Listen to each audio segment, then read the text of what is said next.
All right, we are going to continue on with talking about conflict and trauma in Mutant Year Zero engine. I'm going to keep the same screen here. I wasn't planning on breaking this up, but I just realized after that last video went pretty long that it's probably better to break up this part of it into a second video, so a little bit more digestible.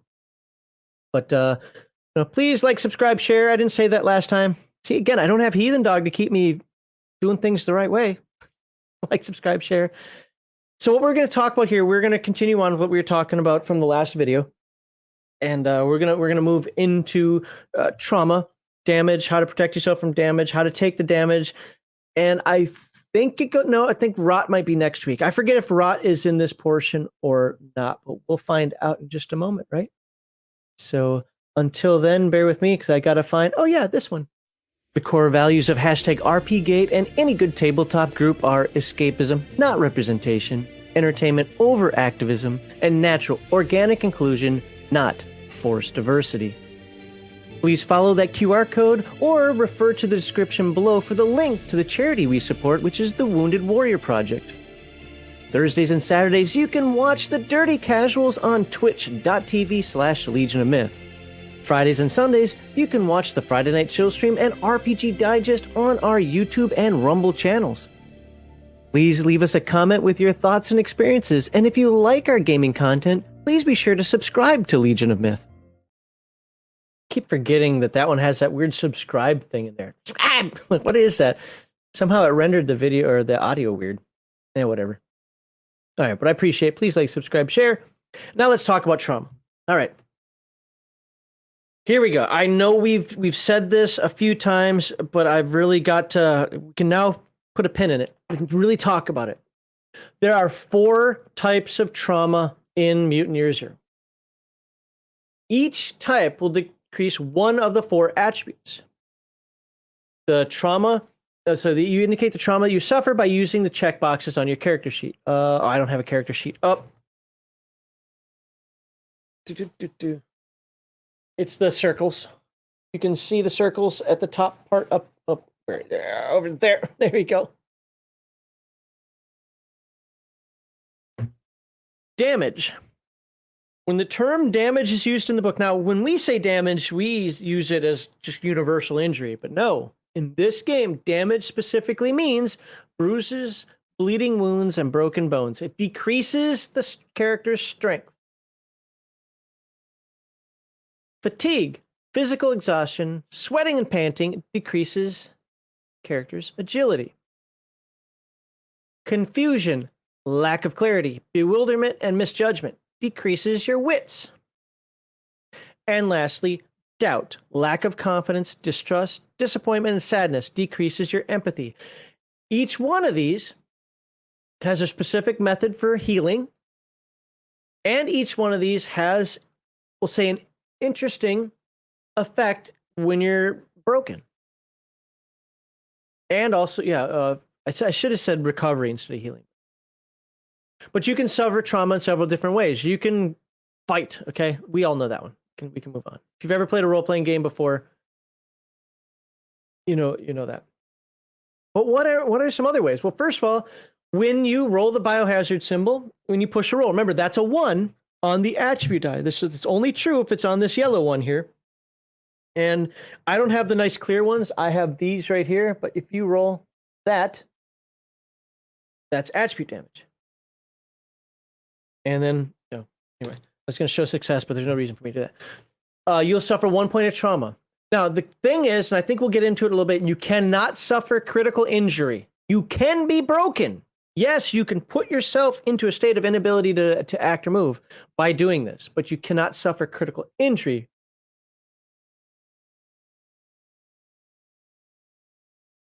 All right. See, from exposure to the rot. Oh, yes, rot. And rot is going to be covered next week. It might be a little bit here, but it's mostly going to be covered next week when we talk about zone travel. So you want to protect yourself from damage. Gearheads can build armor from scrap, or you can find it out there in the zone. The effective armor is determined by the armor rating. Now, this is where things are a little different. And again, I've mentioned this on past videos, but I've got to say it again, a little different in the different Year Zero Engine games. I might be wrong about this. I don't know why I can't remember Forbidden Lands off the top of my head.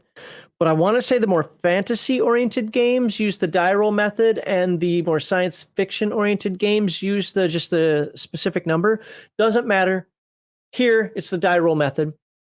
So you can only wear one type of armor at a time. God, I hate it when players do that. I'm going to wear padded, then chained, and then plate mail armor. That makes me stronger, right? You can't move. What my strength? No. You only wear one type of armor. When you suffer damage, roll a number of gear dice equal to the armor rating. Okay. So this isn't a strict number. This is the armor rating. So if you have a armor rating 6, you roll 6 dice. For every success, remember that thing's a success, you roll, the damage you suffer is reduced by 1. Little nuanced portion here that is sometimes forgotten. Hopefully the players remember. They'll want to. Unless all of the damage is absorbed, for every failure, bane you roll, I can't highlight it, the armor rating is decreased by 1. So, if you take 3 points of damage, and you roll the dice to resist that damage, and let's say you get 2 successes, you get 2 of the nuke symbols up here, 2 successes, great. You still take 1 point of damage. 3 damage was done to you, you rolled 2 successes, you still have 1 point of damage that you take. If any of the dice that you rolled was also a bane, the little fire bomby symbol here, see if I've got one of those dice to show you. Sure I do. There we go. A little fire symbol there. Or if you're rolling a 1 on a normal d6 for your gear die, the armor is going to be decreased by 1. Now, what happens? Can somebody put in the chat?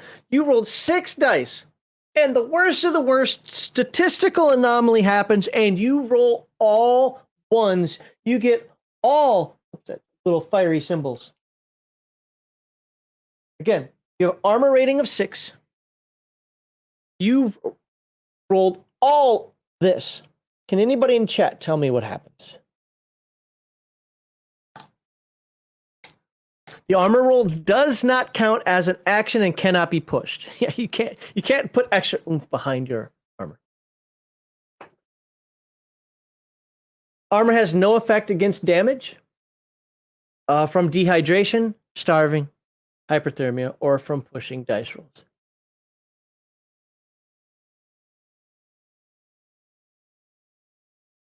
All right, so what happens? Somebody's still typing. Well, still put it in chat. We'll see if you're right. So what happens? Remember, this is not an action that you're taking. This is a passive thing. You're just wearing armor. So there's no pushing the roll. There's no fight skill involved with this. There's nothing that's moving forward, right? You're not doing a fight skill that you can push. It's something that's passive. It's just there to protect you. If you are hit and you take 1 or more points of damage and you roll all 6 fire symbols on your armor, you take 1 point of damage and your armor is destroyed. Well, I'm sorry, it's broken. Because you've lost all 6 points of it. I've never seen that happen. I'm sure it can. I mean, statistically, it technically can happen. If you roll 2 fire symbols, you lose 2 points armor. So go from a 6 to a 4. That means you're rolling 4 dice the next time. A little chunk was taken out of it, a big hole was put into it, whatever. The caveat being, if the person rolls 3 damage to you, and you roll 4 successes and 2 banes, so 4 6s and 2 1s, you absorbed all the damage. That 4 was more than enough to stop the 3 damage. Therefore, your armor suffers nothing. All right. So, anyhow, that's enough on armor. The system where it's just a static number, like used in Coriolis and so forth, is easier. But I think the die roll method represents Mutant Year Zero better, where you're just wearing a bunch of scrap. and you're hoping that it works. Gearheads can also make shields from road signs, trash can lids, and other kinds of scrap. They work just like armor and typically have an armor rating of 3. You can carry a shield and wear armor at the same time. When you get hit, first roll for the shield, then for the armor. And in one of my character creation videos, did I do that? Where I had a character with 9 armor? Oh, no, that was the Mechatron robot. And some mutations can protect you from damage as well. Cover. When you enter a firefight, finding cover may save your life. We kind of talked about that a little bit earlier. Taking cover counts as a maneuver. Cover has a protection rating and works exactly like armor, but is only effective against ranged attacks. Cover is also reduced by that. So you're hiding behind a brick wall. Well, that brick wall can fall apart, especially since there's no upkeep on it. It's after the world. Things just don't hold together as well as they used to. And this tells what typical cover is. So you got a brick wall. It's got an armor. Basically, it has an armor rating of 6. Cover can also be used to rest your arms in shooting. We talked about shooting from cover a little bit ago. All right. So what happens? Let's scroll down here because I think I missed. Yeah. So what happens? Broken. Again, that's that term. You take damage when an attribute score hits 0. So let's say you're that enforcer and you've got that 5 strength. Yeah, look at me. I'm as strong as you can be, buddy. You can't get stronger than me. I have 5 strength. Well, at some point, you might take enough damage to bring that down to 0. Or you might be the moving, I don't want to always use range combat, but it's easy, kind of the thiefy range combat dude, whatever. And your agility gets taken down to 0, either through pushing rolls or somebody decides to deal a trauma 2 agility. Well, if any attribute gets down to 0, you are broken. Right there, you are broken. You've had enough and lack the will or ability to keep going. Will would be for empathy and wits. Ability would be for agility and strength. Exactly what it means to be broken depends on what attribute has been depleted. Strength. You're knocked out or you're in paralyzing pain. Either way, you are unable to move, and being broken by damage is much more dangerous than other types because it also means you suffer a critical injury. And in other games, not this one, that can happen on the mental side as well. But you don't have to worry about that here. Critical, and we'll look at the critical injury chart in a moment. Agility, you're physically exhausted. You just cannot move on. You decide, I'm done. I'm going to sit down. Oh, I got to take a break. I can't move anymore. And you can't. You're done. You're not moving. Wits, your brain is overloaded and you can't think straight. You're confused. You're so frustrated that you can't solve the problem. Whatever. You're shell shocked. You can express this different ways.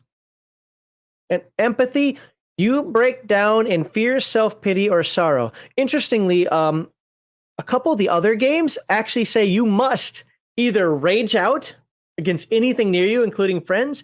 I'm not saying no. You start kicking and breaking things. Or the self-pity. This one just says you break down in fear, self-pity, so you don't have to start breaking stuff. It's probably because enough is broken anyway. But when broken, you cannot use any skills, perform actions, or activate mutations. Players are going to try to find, well, if I'm just confused, then this should... No, you have a 0 attribute. Anytime you have a 0 attribute, you're done. You're drooling on yourself. You're in pain, and all you can do is go, oh, mommy, whatever. You are not taking any real actions. You can do a maneuver. Fastest way to recover from being broken is for someone else to successfully heal you. Remember, that is an empathy skill. In most cases, though, you don't need to be healed to get back on your feet. You want to be. I'll tell you this right now. You want to be. As long as you're not dehydrated, starving, or hypothermic, which we'll look at below, those are conditions. Okay? And conditions affect attributes as well. But as long as you're not suffering a condition, you recover after D6 hours, even if no one heals you. I want to be clear about this. I know the book is going to say it, but I'm going to bring it up here. This only heals attribute trauma. So if you're reduced from 5 to 0, in 1d6 hours. Okay. So I rolled a 4. In 4 hours, I will recover 1 attribute point. And let's just, for the sake of argument, say that it was strength. I now have 1 strength.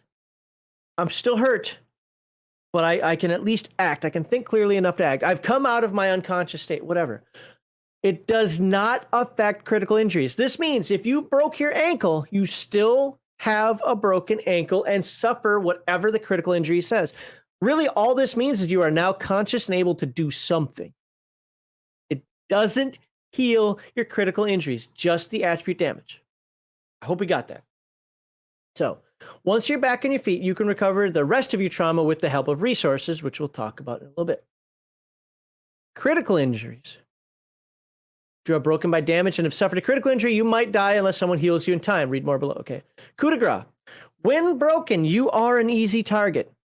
An enemy can attempt to give you coup de grace and kill you outright. To do this, he only needs to make a fight or shoot roll. As long as he rolls 1 success, you are dead. Conversely, you can finish off broken enemies in the same way.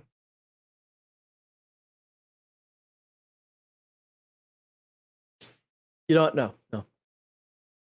I tweak this a little bit because I like the Forbidden Lands rules. I'll just say it there. And Forbidden Lands is another Year Zero engine game. How do you do that? There's no willpower in this one. Not for this video. Recovery. To recover trauma and restore lost attribute points, 2 things are needed. At least 4 hours of rest. Hey, that's what I rolled too. A resource depending on the type of trauma. Now, this might seem overly simplistic to you or not make sense. This isn't reality. Well, again, it's a game and there's some game aspects to it. Think of this as the universal constant of the universe that we're playing in. It's different than Earth. A ration of food point per strength to be restored. So you can use grub. I wish it would have said grub here because this game likes to call it grub. You can use 1 grub to heal 1 strength. So you might be sitting like, dude, I got 8 grub. That's 2 lines on my character sheet.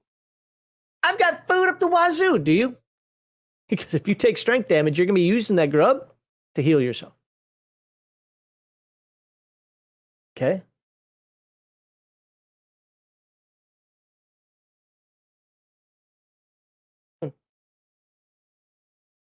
Well, you can say that if you want, Mr. Max, but it's called coup de grace here.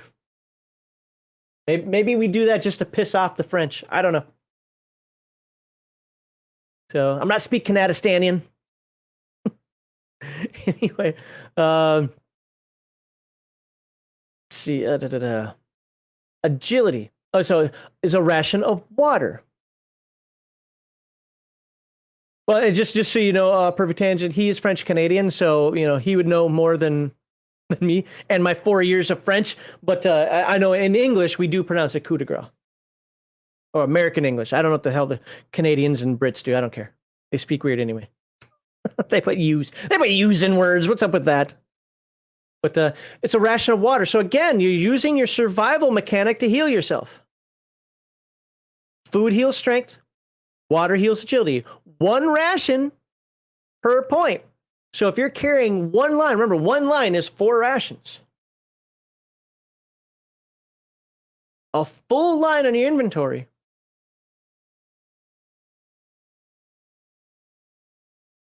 Oh, it didn't.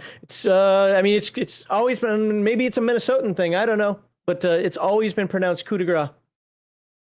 Everywhere I've ever heard it. Yeah. If that's wrong, then literally my entire life for 50 years, everybody's been pronouncing it wrong. Anyway, which would be awesome. John, that would be awesome. Wits. At least 4 hours of sleep restores all wits. All wits. All wits. 1 point for agility and strength. All wits for sleep. And empathy, a moment of closeness with another mutant. Basically, have a roleplay session, and empathy comes back. The other Year Zero engine games do a little bit differently. In fact, when we do Mutant Gen Lab Alpha starting in a couple of weeks, there's a different, of course, it's not called empathy there, but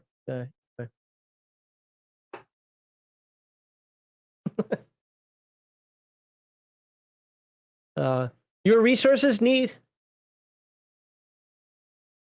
So yeah, I mean that's the thing. Look, tangent time because it's a live stream. The people watching on the YouTube video later will be angry, but whatever. I pronounced the word esoteric wrong for many, many, many years. I pronounced it esoteric. So nobody ever said it around me. And man, did somebody mock the crap out of me. I was like 30 years old or something at that time. And it's like, you don't know how to pronounce the word. I was like, nobody ever pronounced it around me. It's esoteric. I'm like, oh, okay. Now I know. So, but the other things are just colloquialisms. And I can tell you, like, so Crafty says he's always heard it my way. Two others are saying it should be grass. Okay. I'll do it the right way. Whatever the proper way to do it is what I'll do for American English. But ultimately, I'm just saying I've always heard it coup de grace. If it is something else, I'm willing to do it the proper way. There's a word I used to read all the time, and I can't remember what it is. I'd read it in a book. It's a word I was exposed to all the time, and I cannot remember what it is for years and years and years in all these books, and I always pronounced it wrong. That wasn't esoteric. But there's another one. Anyway, it's like, oh, because everybody around me pronounced it wrong. And when I tell people that, no, we're pronouncing it wrong, I don't care. I do care. I will try to pronounce it correctly. All right, enough of that tangent. Let's get back to this. Some mutations let you recover trauma instantly, requires no resources, only mutation points, and we talked about those before. Now we're getting into critical injuries. Being broken is always bad. Well, yeah, weeping. Melee, that's another one. I have people tell me it should be melee or melee or melee or whatever. Look, you know what? I hear them all. Melee sounds a little weird for me, but melee or melee. I will sometimes resort to melee attack because I've heard people say that so often around me that I get caught up in that. But I usually, my normal expression, as I call it, a melee attack. But some people are like, no, the accent's on melee. Like, okay, well, you know what? I hear so many people pronouncing it wrong. It's like people say anyway or anyways. The real word's anyway, no S on the end of it. But so many people say it with the S. What are you going to do? All right, enough of the English lesson. Let's get back to this. Being broken is always bad, but being broken by damage is especially dangerous. It can mean death. It literally can. For the character, obviously not for the player. Before you're broken, damage points represent bruises and minor cuts. Painful, but quickly recovered with some rest and a little grub to give you new energy. But when your strength falls to 0, you suffer critical injury. By the way, I'm going to backtrack for just a second. One of the things I want you guys to think about next week, if you're watching next week, is how easy it is to die at the beginning of the game, or no. How hard it is to heal at the beginning of the game, and the importance of building up your arc. Because we're going to talk about building up your arc next week. And how, yeah, the game does have a death spiral to it, but it also has methodologies. You have to earn it. You have to make it happen. But if you build up your arc successfully enough, that ration of food to heal you isn't such a big deal anymore. Where it is when you first start the game. So anyway, when your strength falls to 0. So this for this version of the game, what I mean by that, for Mutant Year Zero, it only happens with strength. When your strength falls to 0. Yeah, I say paper mache. I always forget what you're supposed to do with the circumflex on top of the A. No. That's a circumflex, isn't it? Yeah, whatever. Or is the circumflex the little C thing underneath the cat? Why am I worried about language right now? See, guys, sidetrack me. You know I'm easily sidetracked. Stop it. Let's get back to say cat. All right. See, and you were talking before about how chat is doing me wrong. No, now you're doing me wrong. On fun. Let's do this. So let's look at cat. Don't headbutt me. Don't headbutt me, buddy. I'm on a live stream right now. Roll a D66. So what is a D66? Well, it's the same as percentile dice, but with D6s. You're just off the screen. They can't see you, buddy. Can't see you. Here. There. I'm giving him a little bit of food, so maybe he'll show his head. There you go, Nova Cat. He's trying to find ways of being out more because he hides constantly because of the feral cat. And the feral cat's doing nothing wrong. Feral cat's awesome, by the way.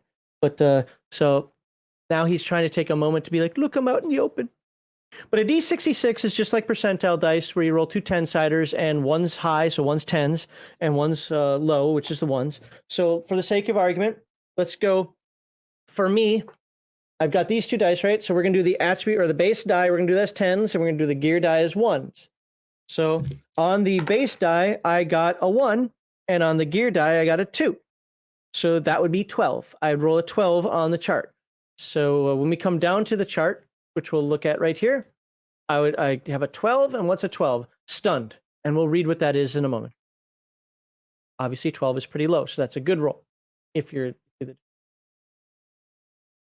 he's domesticating. He still has some feralness about him. I can't pick him up still. No, but I can pet him. He's a fun cat. He's actually a really fun cat. He's not aggressive.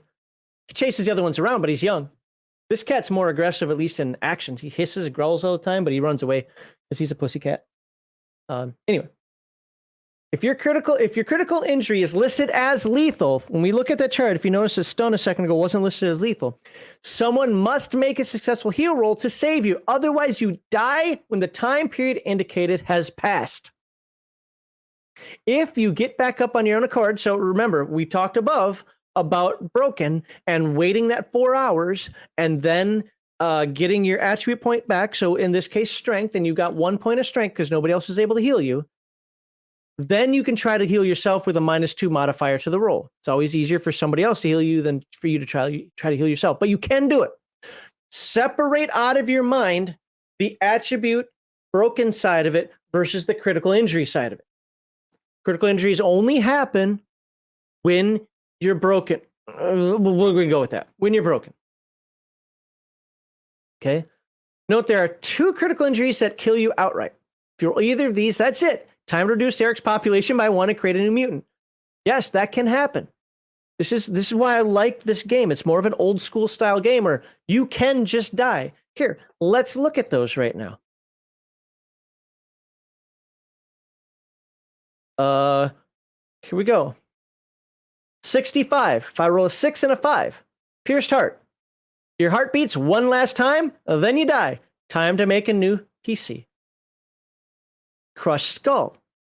You die instantly and will never see Eden. Severed jugular. Shouldn't you die right away? Well, the game gives you a D6 turns. So you got up to 60 seconds. Good luck getting healed, though. You know, there are a couple of talents that help with this. Remember when we were talking about talents, we looked at the bone saw? Why would somebody want to take the bone saw? Who cares? Now do you care? You might. So let's go back up here. And let's look, because it'll tell us what we should expect on that chart. Healing. Each critical injury has a specific effect that you suffered during the healing time indicated. Healing time indicated. That means while you're in that time frame, the critical injury affects you. It's measured in days. If someone rolls to heal you during the process of healing a critical injury, the remaining healing time is reduced by half. So you're still not out of the woods. You'll have to wear that splint. You'll have to do it. But you know what? It's only half the time now.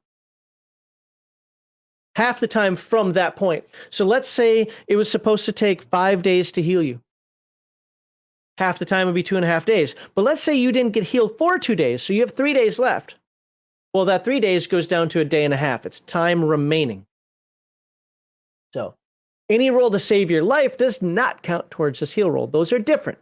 Trauma. Now that you can restore all of your strength, all damage points are recovered, but you still suffer the effects of your critical injury. So you can have that 5 strength, but you are still going to have whatever that critical injury was. And we'll roll another one again.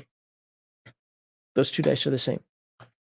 And let's roll out. Let's get something in the middle. Can we get something in the middle? Oh, 31. So 31 is in the middle. What's a 31? A 31 is biceps wound.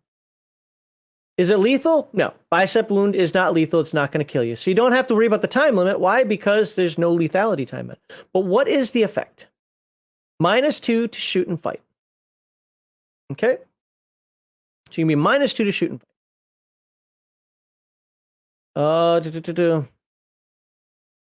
See, that's lethal. Okay. So the healing time for that is By the way, this time limit is for death. This time limit is how long it takes to heal. So let's look at the 31 and see how long does it take to heal that bicep wound. So 31 minus 2 to shoot and fight, 2d6 days. All right, well, let's roll 2d6 days. I got 5 and a 4, 9 days. But if I'm healed, it drops down to 4.5. If I'm healed the next day, it drops down to 4. You see how that goes. So for 9 days, or if I'm healed for 4.5 days, I'm going to be at -2 to shoot and fight. Take someone else. Or use me for some other feature. And you can see the other ones here. Punctured lung. Let's look at punctured lung. So punctured lung is lethal, and you will die within a d6 days if you're not healed. You have d6 days to be healed from this. But that healing is separate from this healing. This is a separate healing. So you need one heal roll to keep you alive, and then another heal roll to reduce the healing time. And during that time, you're -2 to endure and move. Only -2? Wow. There you go. Non-typical damage. Push damage.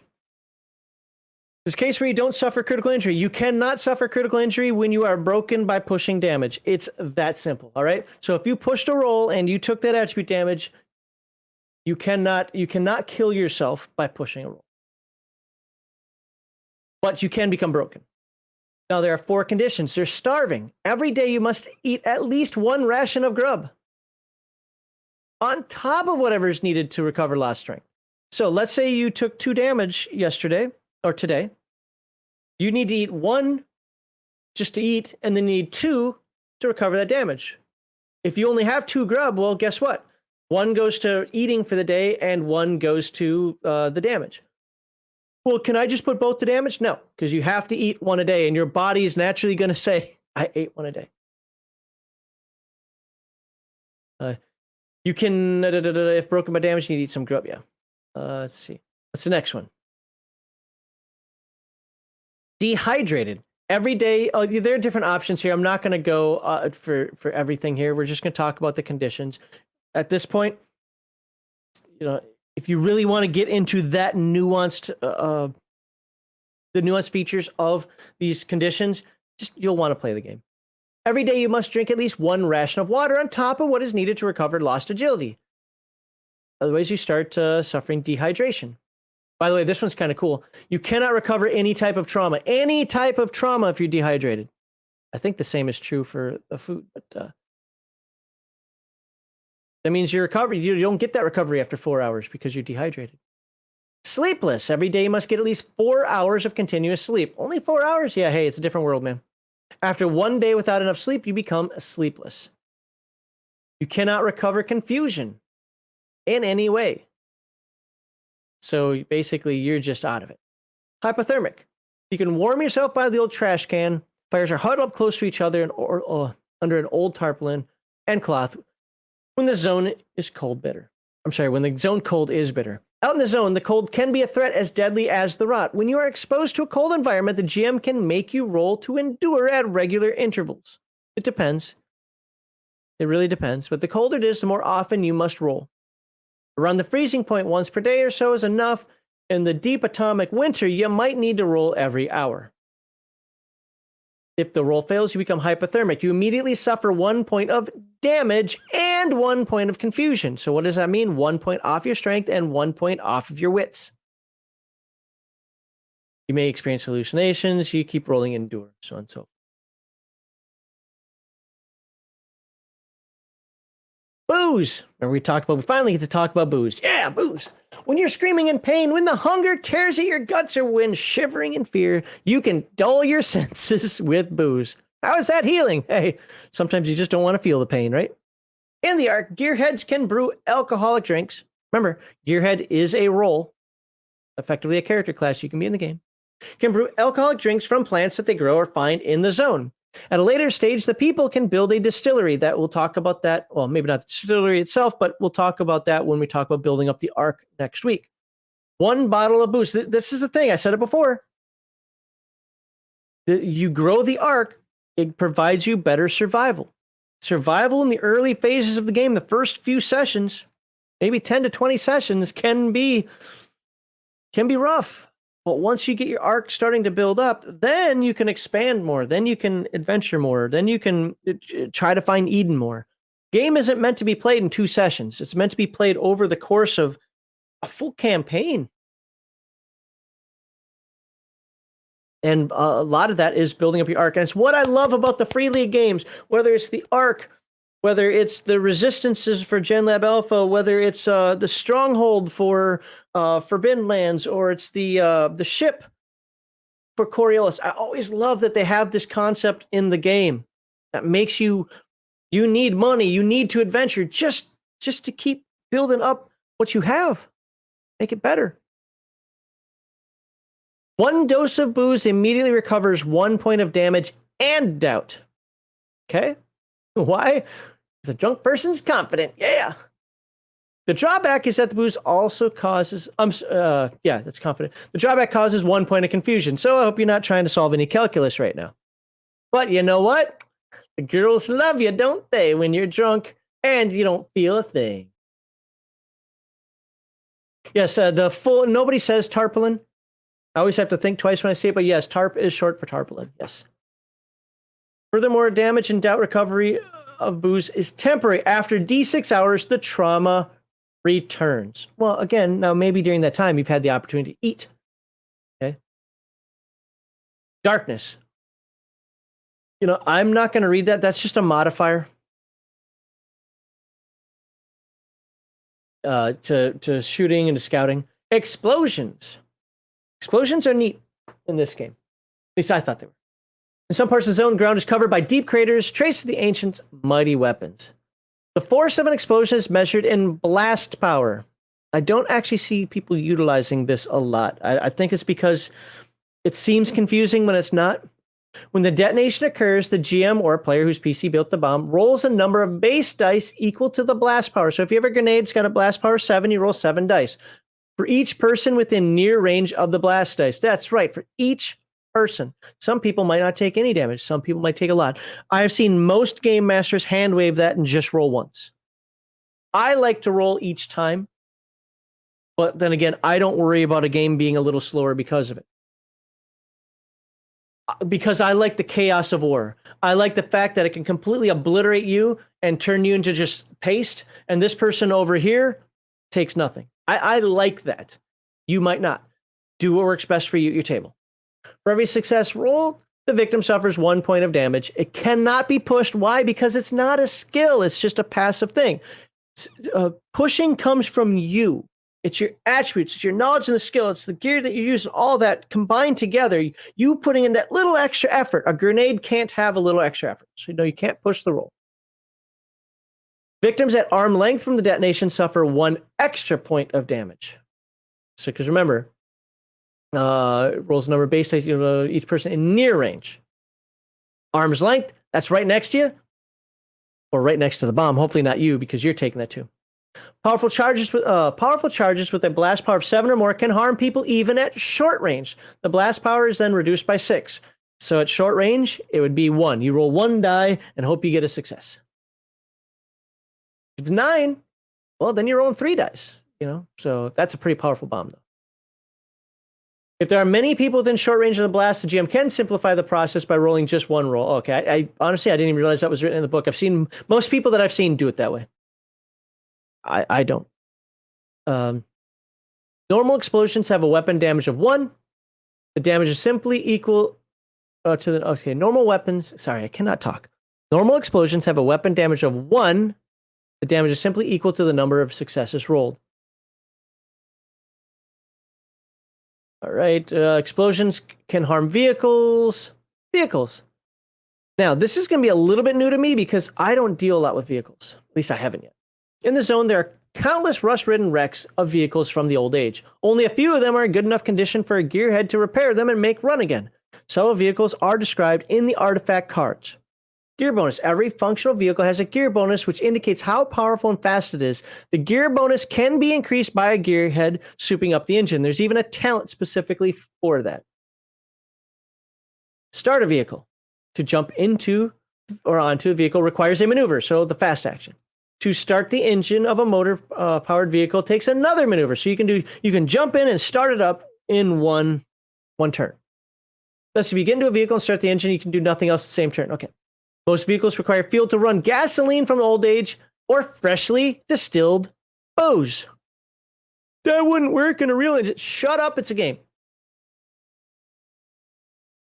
The artifact description indicates how much fuel the vehicle consumes. Most vehicles carry passengers. Those are on the card. Zone travel. Riding a vehicle, exploring a sector in the zone map requires half the time compared to walking. If I forget to talk about this next week when we talk about zone travel, well, here it is right here. Whatever time I say it is next week when we talk about zone travel, you can now do it in half the time. In combat, you can move faster in a vehicle than on foot. Every maneuver spent on movement counts as 2. So you spend 1 maneuver, but you get 2 maneuvers. For example, with only 1 maneuver, you can move directly from short distance to arm's length or from long to short distance. You would think that a vehicle can move a lot faster. Well, guess what? The roads aren't that good. You're driving around rubble. There are a lot of things going on. You're not like on a highway here going 90 miles an hour. Okay. Escaping from danger at a tight spot, you can use your vehicle to escape. Roll move as usual, but use the gear bonus of the vehicle. So that gives you a bonus, hop in that thing and drive away. Ramming enemies. Most vehicles can be used as weapons to simply run over your enemies. It's always fun, right? The attack must occur at arm's length. So the actual attack portion of it occurs at, you don't have to start there at the start of the turn. Remember, you can do the maneuver to get there. Roll to fight, but use your agility and your move skill instead. The weapon damage is normally 1, but can be increased by a gearhead. Damage to vehicles. Just like any other gear, vehicles can break down and lose gear bonus when you use them. When the gear bonus reaches 0, the vehicle won't start anymore and needs to be repaired. As with everything, it needs to be repaired. If it takes more damage, then it's destroyed. Some have armor rating for hull, ramming a vehicle. That's a bad idea. Although, again, there's the gearhead gets a talent for that if you want to take it. But only if your vehicle is equal or higher resiliency rating than the target vehicle. Yeah, you don't want to take like a little Vespa and try to ram into a minivan. And I think that's it. I know I didn't go through all the specifics of vehicle, but that's because it's not horribly important for this. If you want to know more about vehicle combat, you'll buy the book. Next week, we will talk about the Ark. So that is it. The Ark is your home. It's what you build up. And then after that, I don't know what page it's on. Yep. And the last thing we will cover next week, we're going to cover both zone travel and the Ark. Zone travel will be the longer segment because the Ark, we're just going to talk about what it is, how to upgrade it, show a couple of upgrades, and then the technology. Is it technology modified? No, what the hell is it? I forget what it's called. But essentially, it's the level of what the Ark is, and your 4 major crafting areas. We're going to spend more time on zone travel because it's more important to the game and for your understanding. So I will look at chat, although I pretty much have been looking at chat. So put a cow catcher on a Volvo. You can have your gearhead do that. Effectively, that's how you say that it has higher gear rating. Okay, you want to strap a cow catcher to it? Great. You got some bars. You put them together. Got some scrap, you're making it work, make your roll. Oh, you made your roll? Great. Okay, it is now improved. The gear rating of the vehicle is improved by 1 for the purposes of ramming. Yep, you can do that.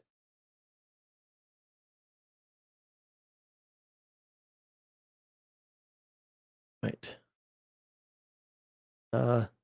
F11 that, so I can move it over here. Get you guys back over here. So if you have any thoughts, questions, comments, concerns about combat and trauma, you can do that. I broke it up into 2 videos. They're both going to have the same graphic, probably. I don't think I'm going to change one to combat, one to trauma, but whatever, it is what it is. So, yeah, anywho, I hope those, it's about 2 hours, so I'm guessing about an hour and a half for the first, about an hour and 15 minutes for the first one and 45 minutes for this one, is my guess. That worked out, but I don't see any updated questions, comments, concerns in the chat there. So you folks who are watching, like, subscribe, share. And next week, like I said, Ark zone travel. Then we move into Mutant Gen Lab Alpha. And that will be fun because I love Mutant Gen Lab Alpha. And it's got some idiosyncrasies about it that make that are fun. And after that, I think we have 3 weeks of Mutant Gen Lab Alpha because I won't be covering the skill because that's a long chapter. I'll be covering the differences, like talking about what instinct is versus empathy and what that means, but won't be really covering the skill system because it's here and it's the same skill system as this. But then we'll have Mutant Mechatron for 3 weeks after that. That's my favorite one. That might surprise some people thinking that should be Gen Lab Alpha. And then we'll go into Mutant Elysium, which, to be honest with you, I don't care about. I'm not a fan of Mutant Elysium. Not that I think it's bad. It belongs in the universe. It's just not my cup of tea. I prefer the mutant side of it. Go. All right. I hope to see you then.